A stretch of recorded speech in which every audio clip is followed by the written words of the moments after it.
Utsman bin Affan 17 Juni 579 M adalah khalifah ketiga yang memerintah dari tahun 644 M hingga 656 M dan merupakan Khulafaur Rasyidin yang paling lama memerintah. Seperti dua pendahulunya, Utsman adalah salah satu sahabat utama Nabi Muhammad. Perkawinannya yang berturut-turut dengan kedua putri Nabi Muhammad dan Khadijah membuatnya mendapat julukan Dzun Nurain, pemegang dua pelita. Selama masa pemerintahannya, pemerintah Muslim memperluas wilayahnya ke Fars, sekarang Iran, pada tahun 650 dan sebagian Khorasan, sekarang Afghanistan, pada tahun 651. Penaklukan Armenia telah dimulai pada tahun 640-an. Utsman bin Affan bin Abi al-Ash bin Umayyah bin Abdu Syams bin Abdu Manaf bin Qusay bin Kilab. Utsman lahir dari seorang ayah bernama Affan bin Abi Alas, dari suku Umayyah, dan dari seorang ibu bernama Arwa bint Quraisy, dari ABD Syams, suku Quraisy yang kaya dan dihormati di Makkah. Utsman memiliki seorang adik perempuan, Aminah. Utsman lahir di Taif. Dia terdaftar sebagai salah satu dari 22 orang Mekah yang bisa menulis. Ayahnya, Affan, meninggal di usia muda saat bepergian ke luar negeri, meninggalkan warisan penting bagi Utsman. Dia menjadi pedagang seperti ayahnya, dan bisnisnya berkembang pesat, menjadikannya salah satu orang terkaya di kalangan suku Quraisy. Utsman bin Affan adalah sahabat Nabi dan juga khalifah ketiga dari Rasyidun Khulafaur. Ia dikenal sebagai seorang pengusaha kaya dan handal di bidang ekonomi namun sangat dermawan. Dia sangat membantu ekonomi umat Islam di masa-masa awal dakwah Islam. Ia dijuluki Dzun Nurain yang berarti satu dengan dua lampu. Julukan ini didapat karena Utsman menikah dengan putri kedua dan ketiga Rasulullah Ruqayyah dan Ummu Kulthum. Utsman bin Affan lahir pada tahun 574 M dari Bani Umayyah. Nama ibunya adalah Arwa binti Quris bin Rabi'ah. Ia masuk Islam atas ajakan Abu Bakar dan termasuk golongan As-Sabiqun al-Awwalun, golongan pertama yang masuk Islam. Rasulullah sendiri menggambarkan Utsman bin Affan sebagai muslim yang paling jujur dan rendah hati. Imam Muslim menceritakan bahwa Aisyah bertanya kepada Rasulullah, "Abu Bakar masuk tapi kamu biasa saja dan tidak memperhatikannya. Lalu Umar juga datang kepadamu biasa saja dan tidak memberi perhatian khusus. Tapi ketika Utsman masuk, kamu terus memperbaiki bajumu, ada apa?" Utusan Allah menjawab, "Apakah saya tidak malu pada mereka yang bahkan para malaikat pun jadi malu padanya?" Pada saat perang Zatirika yang berkecamuk dan perang Ghatfahan, di mana Rasulullah mengobarkan panji perang, Utsman diyakini sebagai wali kota Madinah. Selama perang Tabuk, Utsman menyumbangkan 950 unta dan 70 kuda, ditambah sumbangan pribadi sebesar 1000 dirham untuk perang Tabuk, yang nilainya sepertiga dari biaya perang. Utsman bin Affan juga menunjukkan kedermawanannya dengan membeli mata air bernama rumah dari seorang laki-laki suku Ghifar seharga 35.000 dirham. Ia mendedikasikan sumber daya air untuk kepentingan masyarakat. Pada masa pemerintahan Abu Bakar, Utsman juga menyumbangkan gandum yang diangkut dengan 1000 ekor unta untuk membantu yang membutuhkan pada musim kemarau. Dia adalah raja pertama yang memperluas Masjid Al-Haram di Mekah dan Masjid Nabawi di Madinah karena semakin banyak umat Islam yang mempraktikkan rukun Islam kelima, haji. Dia menciptakan ide kebijakan keamanan untuk rakyatnya, pembangunan gedung khusus untuk pengadilan dan putusan perkara yang sebelumnya dilakukan di masjid, mengembangkan pertanian, menaklukkan beberapa daerah kecil di sekitar perbatasan seperti Suriah, Afrika Utara, Persia, Khurasan, Palestina, Siprus, Rhodes, dan membentuk angkatan laut yang kuat. Karya terbesarnya adalah ketika ia memberlakukan kebijakan pengumpulan Al-Quran dalam sebuah mushaf. Selama masa jabatannya, Utsman banyak mengganti gubernur daerah yang tidak layak atau tidak kompeten dan menggantinya dengan yang lebih amanah. Ketika Nabi Muhammad SAW menerima wahyu dan mendakwahkan Islam, Abu Bakar menjadi orang pertama yang masuk Islam. Setelah melakukan perjalanan bisnis ke Syria pada tahun 611 M, Abu Bakar mendatangi Utsman bin Affan untuk mengajaknya masuk Islam. Utsman pun memutuskan untuk masuk Islam dan kemudian dibawa oleh Abu Bakar menemui Nabi Muhammad untuk menyatakan keimanannya.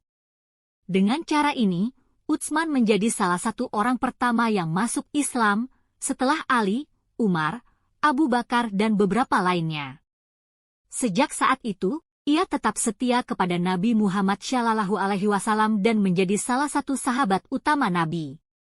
Setelah menerima ajakan hijrah ke Madinah, Utsman menjadi salah satu orang yang berangkat dan mendampingi Nabi Muhammad SAW menyebarkan agama Islam hingga akhir hayat Nabi.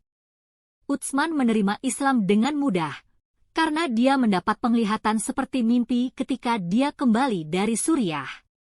Saat ia berjuang untuk tertidur, Utsman mendengar suara memanggil, "Wahai orang yang sedang tertidur, bangunlah karena Muhammad telah muncul di Makkah," katanya. Sampai dia kembali, dia belum pernah mendengar tentang agama baru itu. Utsman menghubungi Abu Bakar, yang memberitahunya bahwa dia telah bersumpah setia kepada Nabi Muhammad dan telah menerima agama baru itu. Kemudian dia membawa Utsman menemui Nabi Muhammad. Utsman mendengarkan kisah pengalaman Nabi Muhammad dan keadaan di mana kenabiannya diturunkan. Dia segera menerima Islam dan kemudian bergerak dengan sangat mudah di lingkaran sahabat Nabi Muhammad. Ketika pesan Nabi Muhammad mencapai publik, hal itu membuat Makkah kacau balau.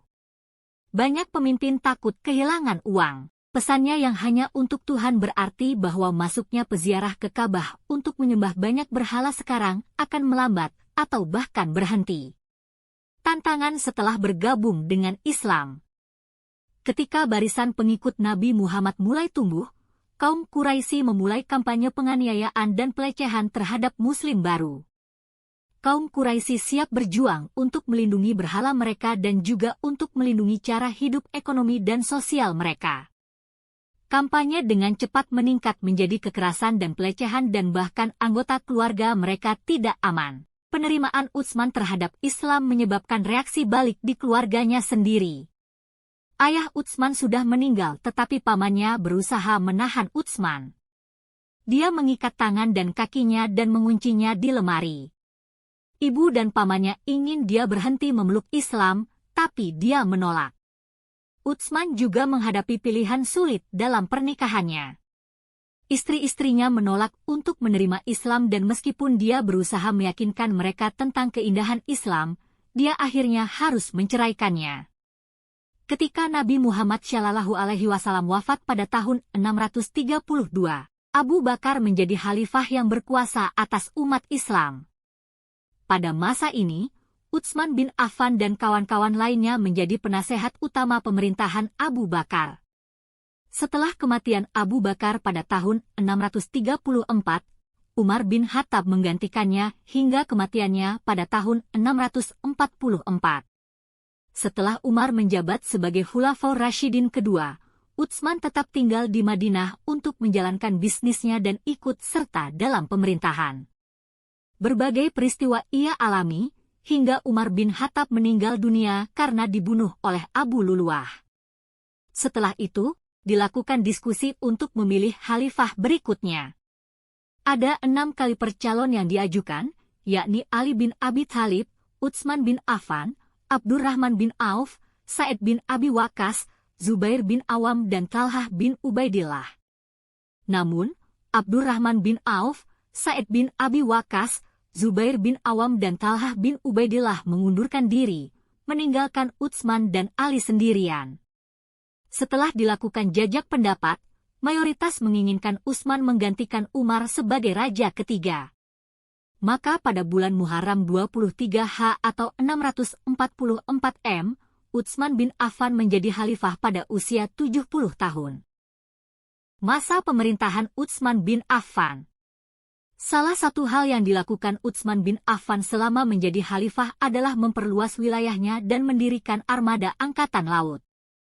Pemerintahannya berhasil menguasai Barkah, Tripoli Barat, bagian selatan negeri Nubah di Afrika, Armenia, Tabaristan, Amu Darya, Balha, Harah, Kabul, Haznah di Turkistan di Asia dan Siprus di Eropa. Utsman juga membagi kerajaan Muslim menjadi 10 provinsi dengan masing-masing seorang emir atau gubernur. Di bawah pemerintahannya, umat Islam mengalami masa kemakmuran dan kemakmuran terbesar. Konon, orang bisa pergi haji lebih dari 1 kali. Utsman juga membangun polisi dan pengadilan yang selalu berdiri di bekas masjid. Pencapaian Utsman yang paling gemilang adalah kompilasi Al-Quran yang kemudian diperbanyak dan dikirim ke Mekah, Suriah, Basrah, Kufah, dan Madinah. Akhir masa pemerintahan. Utsman bin Affan memerintah selama 2 periode, masing-masing berlangsung selama 6 tahun. Namun, pada pemerintahan keduanya, terjadi perpecahan dan pemberontakan karena posisi strategis dalam pemerintahan diberikan kepada keluarganya oleh Bani Umayyah.